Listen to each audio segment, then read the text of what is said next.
पूजा, जिसकी अभी अभी शादी हुई है, अपनी आंखों में नई नवेली दुल्हन के हजार सपने सजाए अपने ससुराल की दहलीज पार करती है। लेकिन शादी की पहली ही रात उसके साथ कुछ ऐसा घटित होता है जो उसकी रूह तक को कपा देता है। एक ऐसा भयानक सच जिसकी उसने कभी अपनी सबसे डरावनी कल्पनाओं में भी उम्मीद नहीं की थी। सहमी और टूटी हुई पूजा जब अपनी आखिरी उम्मीद अपनी जेठानी कमलेश के पास हिम्मत जुटाकर अपना दर्द बयां करने जाती है तो सांत्वना के बजाय उसे इनाम में मिलता है चेहरे पर एक जोरदार थप्पड़। पूजा जमीन पर गिरकर बिलख बिलख कर रोने लगती है। आखिर एक नई नवेली दुल्हन के साथ इतना बड़ा धोखा और जुल्म क्यों हुआ? यह कहानी आपको झकझोर कर रख देगी और अंत में एक बहुत गहरी सीख भी देकर जाएगी। लेकिन इस खौफनाक रात तक बात कैसे पहुंची, इसके लिए हमें कहानी के पन्नों को थोड़ा पीछे पलटना होगा। कहानी की असल धुरी है कमलेश। कमलेश एक जिम्मेदार गृहिणी है जो एक भरे पूरे परिवार को संभालती है। उसके परिवार में उसका पति, एक छोटी बेटी, सास, ससुर, एक खामोश दादी और उसका देवर अरुण है। कमलेश के लिए अरुण सिर्फ एक देवर नहीं बल्कि उसके सगे बेटे से भी बढ़कर है। वक्त अपनी रफ्तार से आगे बढ़ता है। अब अरुण जवान हो चुका है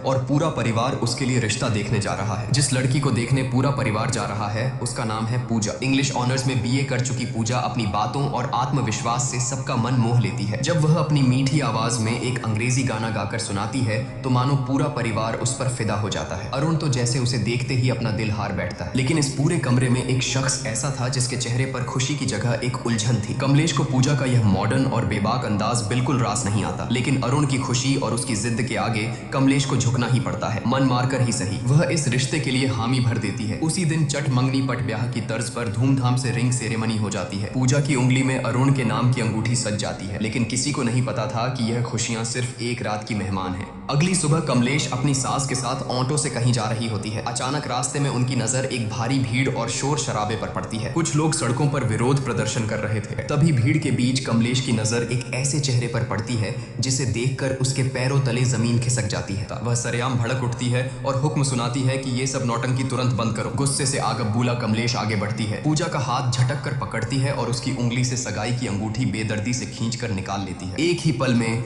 एक झटके में उसने वो रिश्ता तोड़ दिया जो कल ही जुड़ा था। जब कमलेश यह तूफान लेकर घर लौटती है तो घर में कोहराम मच जाता है। कमलेश का पति उसे आईना दिखाते हुए कहता है कि जो रायता तुमने बिना सोचे समझे फैलाया है उसे अब तुम्हें ही समेटना होगा। बेचारा अरुण भी लाख मिन्नतें करता है, समझाने की कोशिश करता है कि पूजा की सोच गलत नहीं है, लेकिन कमलेश अपने गुरूर में अंधी हो चुकी थी। उसके कानों पर जूं तक नहीं रेंगती और वह किसी की एक नहीं सुनती। कुछ देर बाद कहानी में एक खूबसूरत और जज्बाती मोड़ आता है। अपने रिश्ते को बचाने और अपनी बात समझाने के लिए पूजा खुद कमलेश के पास पहुंचती है। वह बहुत ही नरमी से माफी मांगते हुए कहती है कि अगर हम सही के लिए और दूसरों के हक के लिए खड़े नहीं होंगे तो यह दुनिया धीरे धीरे खत्म हो जाएगी। कमलेश जो भले ही पुरानी सोच की थी लेकिन दिल की साफ थी, पूजा की बातों की गहराई को महसूस कर लेती है। उसका दिल पसीज जाता है और वह मुस्कुराकर कहती